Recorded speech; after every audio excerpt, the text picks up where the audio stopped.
Yuk berharap. Buat saudara yang belum kenal saya, hai, nama saya adalah Alandita Yugiswara.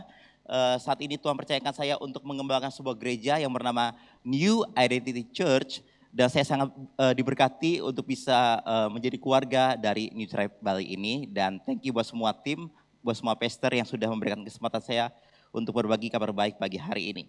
Sudah siap untuk mendengarkan kabar baik? Amin. Hari ini saya mau bahas sedikit tentang sejarah. Saya mau tanya, seberapa banyak dari saudara yang suka dengan perjanjian lama, bisa angkat tangan? Oke, hanya 1-2 orang, tidak apa-apa. Tuhan tetap sayang sama kita. Kasih Tuhan gak berkurang sama kita. Dan yang kedua saya mau tanya, ada seberapa banyak dari saudara yang menjadikan perjanjian lama sebagai obat tidur saudara, bisa angkat tangannya? Karena kan saya akan membahas firman Tuhan dari perjanjian lama dan saya berdoa saudara tidak ngantuk, tidak tidur. Tetapi kalau saudara tidur juga tidak apa-apa karena indah tidur di dalam hadirat Tuhan. Saya tidak akan marah, saya tidak akan menghakimi saudara. Tapi pastikan ketika saudara tidur jangan ngorok. Karena kasihan teman yang ada di samping saudara akan terganggu. Oke, mari kita buka Alkitab kita di dalam Nehemia. Di dalam Nehemia pasal yang pertama dan kemudian kita akan lompat kepada Nehemia pasal yang kedua.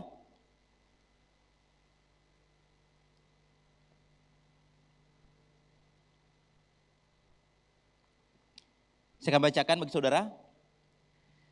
Riwayat Nehemia bin Hakalia pada bulan Kislev pada tahun ke-20 ketika aku ada di Puri Susan. Datanglah Hanani salah seorang dari saudara-saudaraku dengan beberapa orang dari Yehuda. Aku menanyakan mereka tentang orang-orang Yahudi yang terluput, yang terhindar dari penawanan dan tentang Yerusalem.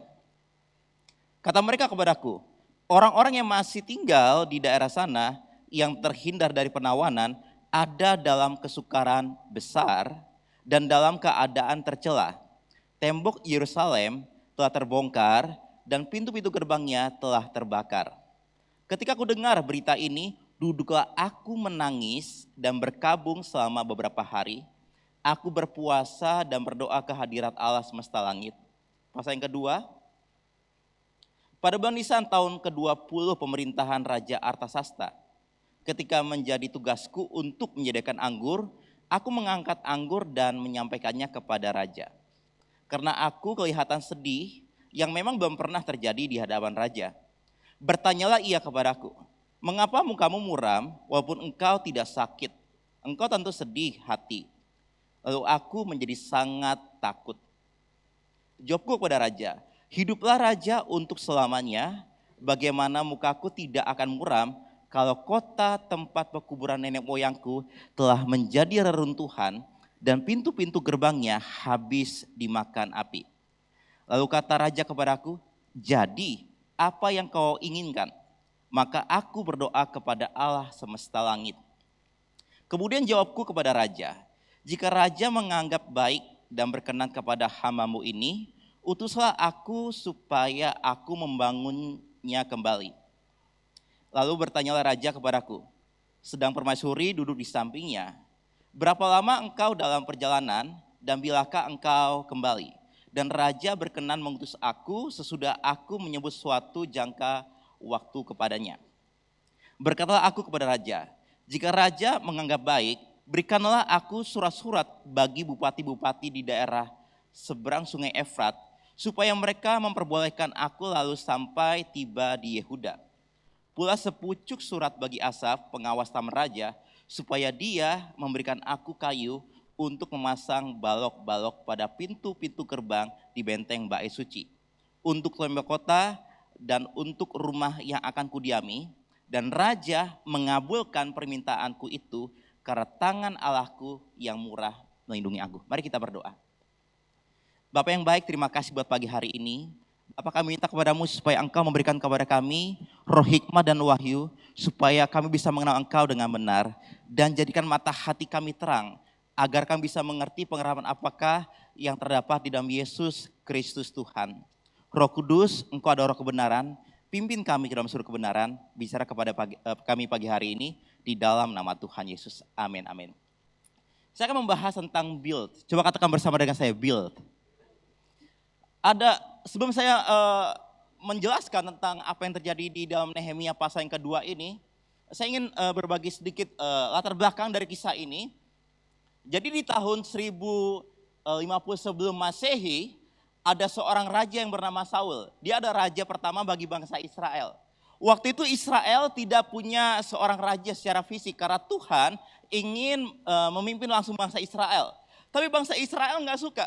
Mereka berkata, kami mau raja yang nampak, raja yang bisa kami lihat. Dan Tuhan memberikan Saul menjadi raja atas bangsa Israel. Tetapi karena Saul tidak taat, dia tidak ikuti perintah Tuhan, akhirnya kekuasaan Saul jatuh kepada Daud. Nah, SM di sini bukan sayang mama atau mungkin sayang mantan ya. SM di sini ada sebelum Masehi, before Christ, sebelum Kristus hadir menjadi manusia, itu sebelum Masehi. Dan Daud menjadi raja atas bangsa Israel. Kita bisa melihat bagaimana Daud berperang melawan Goliat dan dia menang, dan dia menjadi raja atas bangsa Israel, dan kerajaannya luar biasa. Dan dia punya impian, katakan bersama dengan saya impian. Dia punya impian untuk membangun bait suci atau mungkin rumah Tuhan, rumah Allah. Tetapi Tuhan berkata kepada Daud, bukan kamu yang membangun tetapi anakmu. Dan kemudian setelah Daud mati, Salomo meneruskan pemerintahan bagi kerajaan Israel. Dia menjadi raja atas bangsa Israel. Apa yang saudara ingat dari Salomo? Istri banyak, dia pintar, dia berhikmat. Inilah masa kejayaan bagi kerajaan Israel, dipimpin oleh Salomo. Dan Salomo membangun bait suci yang sangat luar biasa. Bukan karena kehebatan Salomo, bukan karena kekuatan Salomo, tetapi karena kasih karya Tuhan yang bekerja atas Salomo. Amin. Dan kemudian Salomo wafat, tetapi karena Salomo tidak taat kepada Tuhan, kerajaan Israel terbelah menjadi dua. Kerajaan utara dan kerajaan selatan. Coba katakan utara, selatan. Nah, kerajaan utara jatuh di tangan Asyur pada tahun 722 sebelum Masehi. Mereka ditawan di Asyur dan kemudian kerajaan Yehuda, kerajaan selatan itu dijajah oleh Babel pada tahun 586 sebelum Masehi. Nah, disinilah kita bisa mengenal Sadrak, Mesak, Abednego, Daniel ketika mereka berada di kerajaan Babel. Dan kemudian kerajaan Babel dikalahkan oleh Kores pada tahun 537 dan kemudian pada tahun 516 Kores mengizinkan Zerubabel untuk mendirikan bait suci kembali. Karena begitu penting bait suci bagi bangsa Israel, saudara. Bait suci ada tempat bagaimana mereka bisa mendengar suara Tuhan. Dan puji Tuhan, sekarang bait suci itu tidak jauh, katakan tidak jauh. Bait suci itu ada di dalam kita, amin. Roh Kudus, Roh Allah, Roh yang menciptakan langit, bumi dan segala isinya tinggal di dalam kita. Mengapa? Karena kita menaruhkan iman kita kepada Yesus Kristus Tuhan. Bait suci bukan hanya sebuah bangunan di mana kita bisa menyembah Tuhan. Bait suci ada di dalam kita, amin. Jadi di tahun yang baru ini saya percaya bahwa hadirat Tuhan tidak akan pernah meninggalkan kita. Kemanapun kita pergi, kita akan disertai dengan hadirat Tuhan. Immanuel, God with us, dia bersama dengan kita. Nah, kalau hadirat Tuhan ada di dalam kita, saya mau berdoa buat jemaat pagi hari ini, yuk kita punya visi yang besar, yuk kita berani untuk bermimpi kembali, yuk jangan menyerah, yuk kita membangun kehidupan kembali. Karena Tuhan kita ada Tuhan yang besar, amin. Di dalam Filipi pasal yang pertama ayat yang ke-6 dikatakan gini, aku yakin akan hal ini sepenuhnya, yaitu Ia yang memulai pekerjaan yang baik di antara kamu akan meneruskannya sampai pada akhirnya. Kalau Tuhan sudah memulai di dalam kehidupan kita, maka Dia juga yang akan mengakhirinya, amin. Dan kemudian pada tahun 456, 58 sebelum Masehi, Ezra kembali. Dia memimpin orang-orang yang ada di Yehuda untuk kembali ke Yerusalem, dari Babel kembali ke Yerusalem. Dan kemudian di tahun 445 Nehemia dia memimpin orang-orang yang berada di Babel untuk kembali ke Yerusalem. Ini 445 sebelum Kristus hadir. Dan Nehemia punya kesedihan. Dia bersyukur karena bait suci sudah terbangun kembali, tetapi tembok Yerusalem hancur. Tembok Yerusalem sudah tidak berbentuk lagi. Nah, Waktu itu Nehemia menjadi kepala juru minuman. Dia menjadi juru minuman raja. Orang yang sangat dekat dengan raja. Nah, saya percaya bahwa Nehemia mendapatkan visi daripada Tuhan. Bagaimana Tuhan memberikan visi pada zaman itu? Tuhan menggambarkan visi di dalam hati manusia. Kalau sekarang kita, kalau pengen membangun sesuatu, kita bisa menggunakan gadget kita untuk membangun gambaran-gambaran atau mungkin bangunan-bangunan. Tetapi pada zaman itu, saya percaya Tuhan memberikan gambaran atau mungkin blueprint di dalam hati manusia. Seperti pada zaman Nuh, ketika Nuh membangun bahtera, Tuhan memberikan gambaran itu di dalam hati Nuh dan kemudian Nuh menuangkannya. Dia melakukan apa yang ada di dalam hatinya. Demikian juga dengan Nehemia. Nah, saya mau tanya kepada saudara, apa yang sedang saudara bangun di tahun ini? Atau mungkin saudara tidak punya impian untuk membangun, saya berdoa saudara sedang akan membangun di tahun ini. Apakah itu hubungan, apakah itu bisnis, apakah itu pelayanan, apakah itu yayasan atau apapun. Saya berdoa saudara bisa berharap dan saudara berani untuk membangun di tahun 2024 ini. Amin. Nah, bagaimana kita bisa membangun dengan baik, dengan benar? Yang pertama, kita harus sadar, katakan sadar. Be aware. Be adalah akronim dari be aware, sadar. Nehemia pasal yang pertama, ayat yang kedua dan ayat yang ketiga dikatakan gini. Datanglah Hanani, salah seorang dari saudara-saudaraku, dengan beberapa orang dari Yehuda. Aku menanyakan mereka tentang orang-orang Yahudi yang terluput, yang terhindar dari penawanan dan tentang Yerusalem. Kata mereka kepadaku, orang-orang yang masih tinggal di daerah sana, yang terhindar dari penawanan, ada dalam kesukaran besar dan dalam keadaan tercela. Tembok Yerusalem telah terbongkar dan pintu-pintu gerbangnya telah terbakar. Nehemia sadar akan kotanya. Nehemia sadar akan orang-orang yang ada di sekitarnya. Bagaimana mereka sedang dalam keadaan tercela. Dan ketika dia sadar akan orang-orang yang ada di sekitarnya, dia memutuskan untuk membangun tembok Yerusalem. Tahukah saudara bahwa panggilan Tuhan atas hidup kita adalah untuk menjawab kebutuhan banyak orang. Ketika Tuhan Yesus berjumpa dengan 5.000 pria yang sedang kelaparan, ada kebutuhan di sana, benar? Mereka sedang kelaparan mendengarkan Tuhan Yesus. Dan kemudian Tuhan Yesus bertanya kepada murid-muridnya, engkau harus memberi mereka makan. Dan kemudian muridnya berkata, bagaimana caranya kita bisa memberikan makan orang sebanyak ini? Dan kemudian ada sebuah ide yang tidak masuk akal, ada seorang anak yang punya 5 roti dan 2 ikan. Diberikan kepada Yesus. Dan kemudian Tuhan Yesus mengangkat 5 roti dan 2 ikan, dia mengucap syukur atasnya dan apa yang terjadi? 5 roti dan 2 ikan cukup untuk menjawab kebutuhan 5.000 pria yang sedang kelaparan. Saya percaya karunia, talenta, potensi atau mungkin keuangan yang Tuhan percayakan kepada saudara adalah untuk menjawab kebutuhan banyak orang. Kalau kita ingin membangun sesuatu, kita harus sadar kepada orang-orang yang ada di sekitar kita. Bukan hanya sadar kepada diri sendiri. Yuk di tahun baru ini kita lihat keadaan kita, keadaan orang-orang yang ada di sekitar kita, supaya kita bisa menjadi jawaban bagi mereka. Amin. Amin. Dan ini alasan mengapa Nehemia membangun kembali tembok Yerusalem.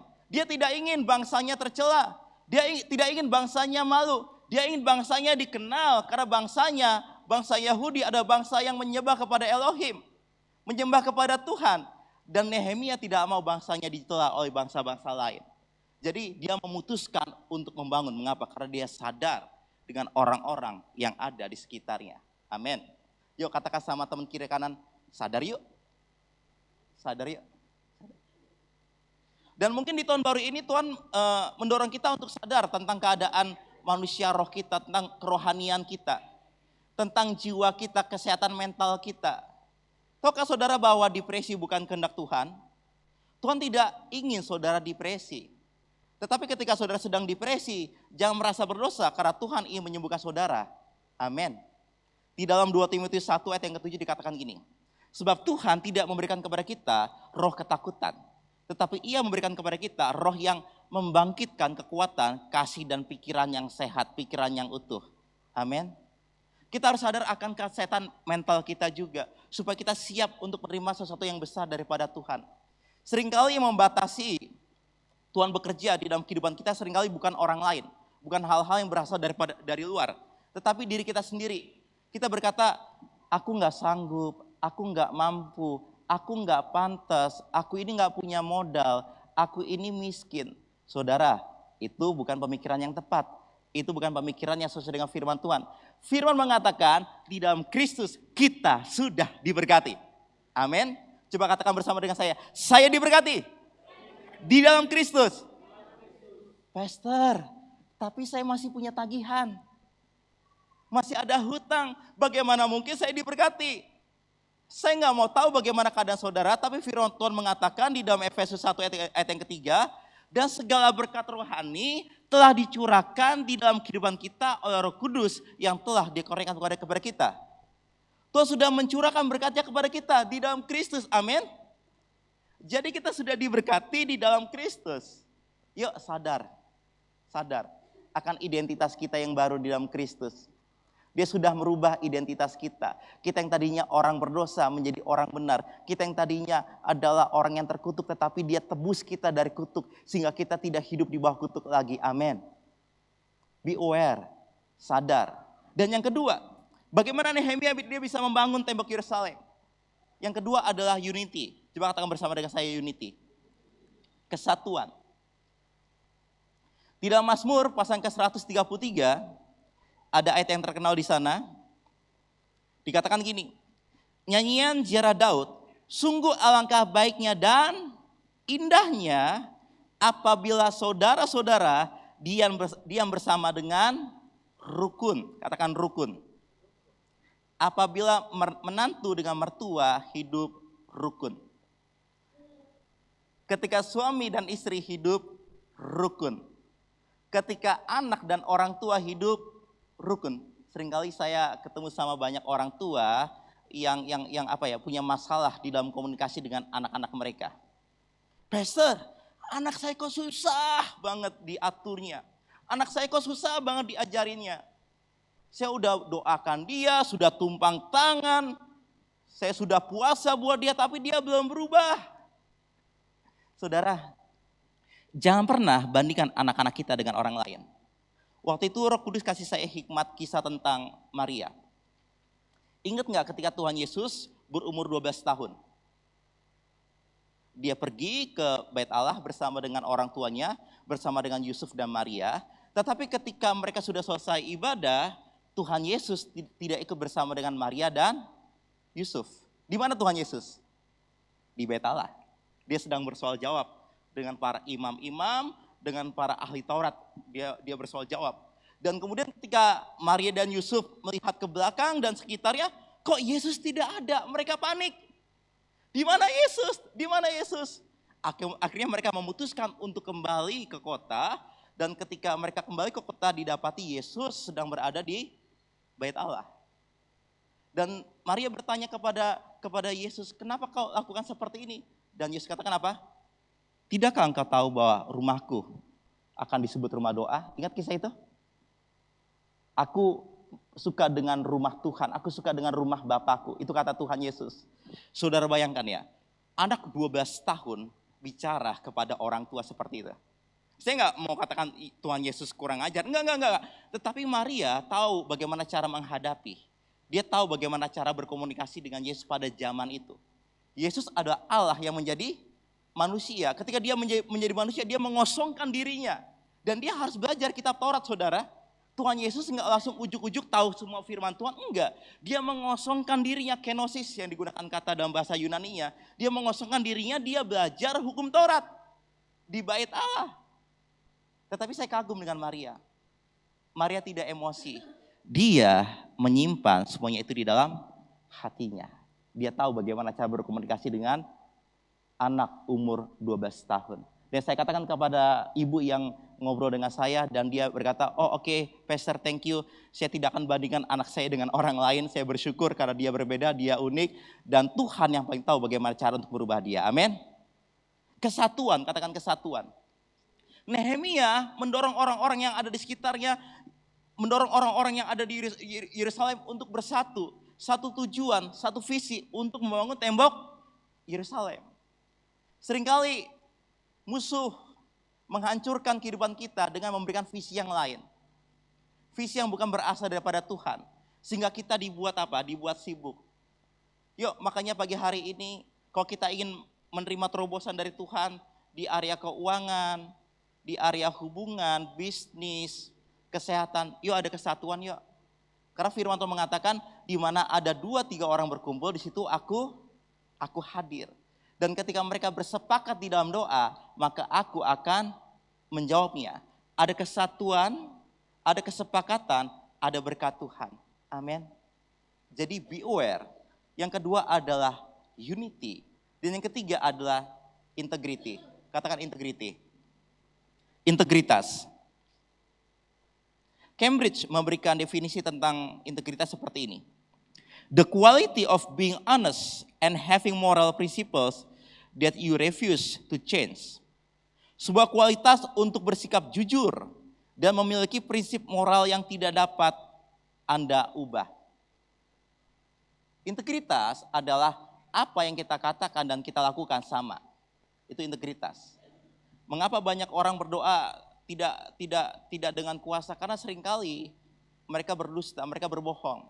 Yuk kita kumpul nanti jam 4, datangnya jam 5, jam 6.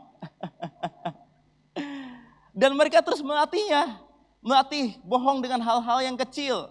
Makanya ketika kita berdoa, sembuh nggak ya, sembuh nggak ya, terjadi nggak ya, karena kita udah nggak percaya dengan kata-kata kita sendiri. Yuk di tahun yang baru ini kita belajar apa yang kita katakan dan kita lakukan apa? Sama. Itu integritas. Dan bahkan saya sangat diberkati oleh pernyataan Pastor Jose Carroll. Dia berkata seperti, integritas adalah ketika Tuhan percaya kepada kita. Wow, luar biasa ya. Bagaimana Tuhan percaya kepada kita. Dan saya akan tambahkan, integritas adalah ketika Tuhan percaya kepada kita dan ketika manusia percaya kepada kita. Itu integritas.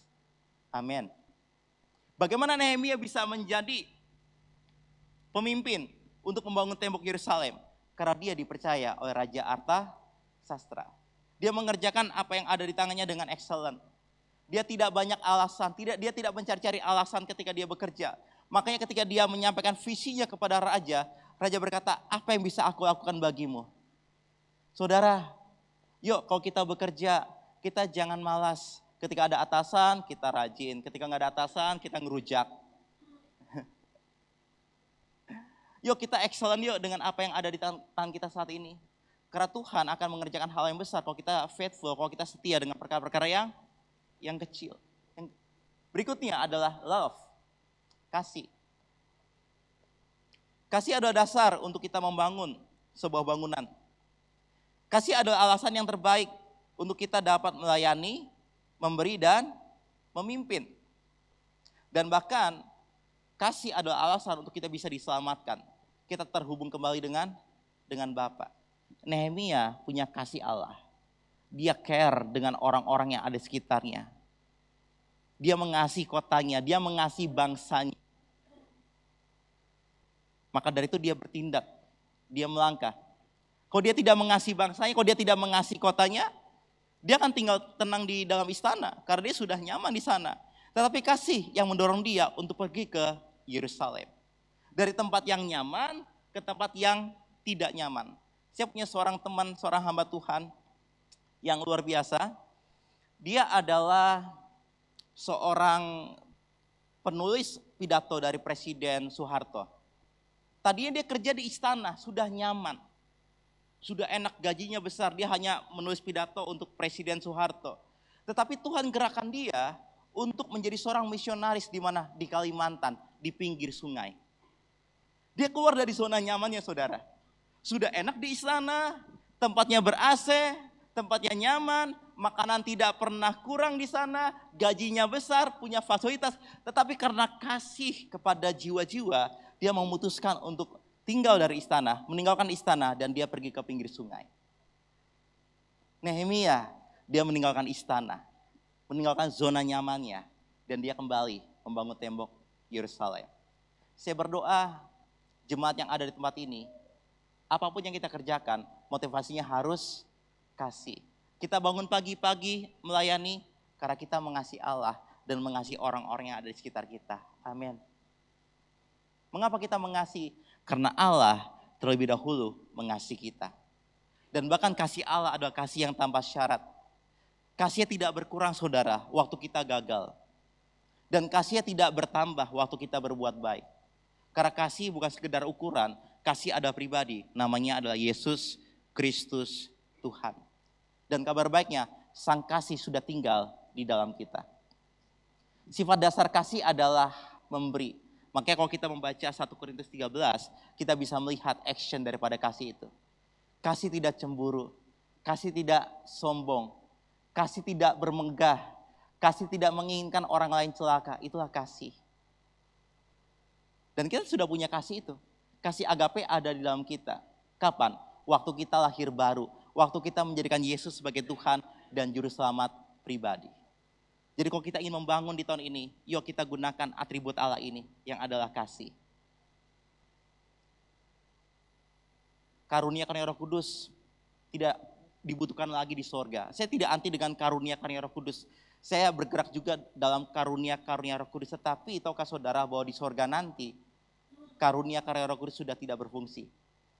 Bahasa roh tidak dibutuhkan di sorga, benar? Tetapi kasih tidak berkesudahan. Amin. Nubuat akan berakhir, bahasa roh akan berhenti, tetapi kasih tidak berkesudahan. Bahkan dibandingkan antara iman, pengharapan dan kasih, dan yang paling besar adalah kasih. Kalau kita ingin membangun sesuatu, jadikan kasih sebagai alasan. Dan yang terakhir, D adalah akronim dari don't give up. Jangan menyerah. Nehemia 2 ayat 19 dikatakan gini. Ketika Sanbalat, orang Heron, orang Tobia, orang Amon, pelayan itu, dan Geshem, orang Arab, mendengar itu, mereka mengolok-olok dan menghina kami. Kata mereka, apa yang kamu lakukan? Apa kamu mau memberontak terhadap raja? Seringkali ketika kita sedang membangun sesuatu, ada orang-orang yang iri dengan kita. Ada Tobiah, ada Sanbalat. Kabar baiknya, jangan fokus kepada mereka. Amin. Jangan menyerah dengan kata-kata mereka. Jangan menyerah dengan kata-kata yang menjatuhkan kita. Kita harus pegang firman Tuhan menjadi fondasi, menjadi dasar, menjadi alasan untuk kita bertindak. Amin. Orang yang gosipin kita, mereka tidak kasih makan kita loh. Benar gak? Seringkali kita ambil pusing gitu dengan omongan orang lain. Yuk kita belajar dengan apa yang firman Tuhan katakan, yuk. Fokus kepada firman Tuhan. Kalau firman mengatakan aku dikasihi, aku diterima, aku ditebus, ya aku mau percaya. Aku gak peduli kalau orang berkata negatif tentang aku, tetapi aku memilih untuk percaya dengan apa yang firman Tuhan katakan tentang aku. Amin. Jangan menyerah. Nehemia dan orang Yehuda, mereka tidak menyerah. Ketika ada Tobia, ada Sanbalat yang mencoba untuk menghalangi. Makanya dikatakan di Nehemia 6, ayat 15 sampai 16 dikatakan gini. Maka selesailah tembok itu pada tanggal 25 bulan Elul. Dalam waktu 52 hari. Ketika semua musuh kami mendengar hal itu, takutlah semua bangsa sekeliling kami. Mereka sangat kehilangan muka dan menjadi sadar bahwa pekerjaan itu dilaksanakan dengan bantuan Allah kami. Hasil tidak pernah berbohong, amin. Biarkan orang melihat tangan Tuhan yang bekerja atas kita. Biarkan orang melihat kasih karya Tuhan yang bekerja atas kita. Biarkan orang melihat bahwa ada tangan Tuhan yang menyertai kita. Jangan menyerah saudara. Jangan menyerah. Yuk kita bangkit di tahun ini. Kita berani untuk bermimpi kembali. Kita berani untuk membangun kembali. Ini ada musim yang baru bagi kita. Sama seperti bangsa Israel. Ketika mereka berada di dalam pembuangan, mereka hidup tidak nyaman. Mereka hidup dengan apa adanya, sangat terbatas. Tetapi puji Tuhan, Tuhan bekerja lewat Kores, Raja Persia. Kores tidak mengenal Tuhan secara pribadi. Persia itu adalah Iran pada zaman kuno. Kores nggak kenal Tuhan secara pribadi. Tetapi Tuhan membangkitkan Kores. Tuhan memberikan hatinya lewat Kores untuk Kores bisa membangun bait suci. Dan tidak berhenti sampai di situ. Ketika Artasasta menjadi raja atas kerajaan Persia, Tuhan juga bekerja di sana, memberikan favor bagi Nehemia lewat artasasta. Itulah hesed, itulah kasih setia, itulah kasih karya Tuhan. Dan saya percaya saudara, di tahun yang baru ini, Tuhan akan mengerjakan hal yang besar dan ajaib di dalam kehidupan kita. Amin. Amin. Be aware, sadar tentang kerohanian kita mungkin. Bangun mental kita kembali. Bangun gambar diri kita kembali. Aku mau percaya kepada apa yang firman Tuhan katakan. Aku mau percaya, aku mau sepakat dengan apa yang janji Tuhan katakan tentang aku. Yang kedua, kita mau sepakat dengan orang-orang yang ada di sekitar kita. Kalau saudara belum tergabung dengan CG, tergabung di CG. Karena di sana saudara bisa berdoa bersama-sama, bisa bersepakat bersama-sama. Karena kita nggak bisa membangun sendirian. Kita bisa berlari cepat kalau kita sendiri. Tetapi kalau kita ingin berlari dengan panjang, berlari dengan jauh, kita harus berlari bersama-sama. Amin. Dan bahkan waktu kita gagal pun, waktu kita jatuh pun, ada orang-orang yang mensupport kita, ada orang-orang yang berdoa buat kita. Itu adalah grace, itu kasih karunia yang Tuhan berikan kepada kita. Integritas, integrity. Ya mungkin ini bisa kita akronimkan sebagai investasi. Saudara bisa invest uang saudara, waktu saudara untuk beli buku mungkin, ikut seminar, bangun diri saudara. Jangan hanya tinggal di dalam kamar karena keterpurukan, kata orang lain. Untuk menyerang kita. Pencuri datang hanya untuk mencuri, membunuh dan membinasakan. Tetapi Yesus hadir untuk memberikan kita hidup dan hidup yang berkelimpahan. Amin. Ada kasih yang tanpa syarat yang bisa termanifestasi. Love. Dan yang terakhir adalah don't give up. Jangan menyerah. Amin. Saya berdoa firman ini bisa menjadi jawaban bagi saudara di tahun baru ini. Kalau ada hal-hal yang sedang runtuh di dalam kehidupan kita, yuk kita bangun kembali.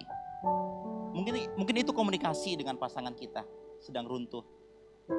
Dengan orang tua kita sedang runtuh, yuk dibangun kembali. Mungkin keuangan kita sedang runtuh di tahun 2023. Karena ada masalah mungkin, karena ada keputusan yang salah mungkin. Tetapi saya percaya bahwa Tuhan adalah gembala yang baik. Kita tidak akan pernah kekurangan hal yang baik. Amin. Allahku akan mencukupi setiap kebutuhanku menurut kekayaannya dan kemuliaannya di dalam Kristus Yesus Tuhan.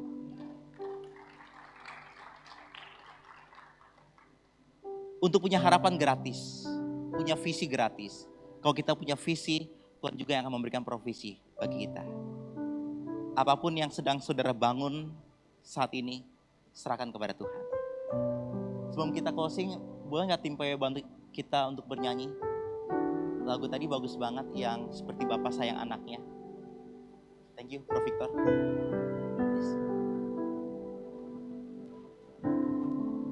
Refnya aja mungkin. Seperti Bapa sayang anaknya, demikianlah Engkau mengasihiku. Yuk sadar akan kasih Tuhan yuk. Kau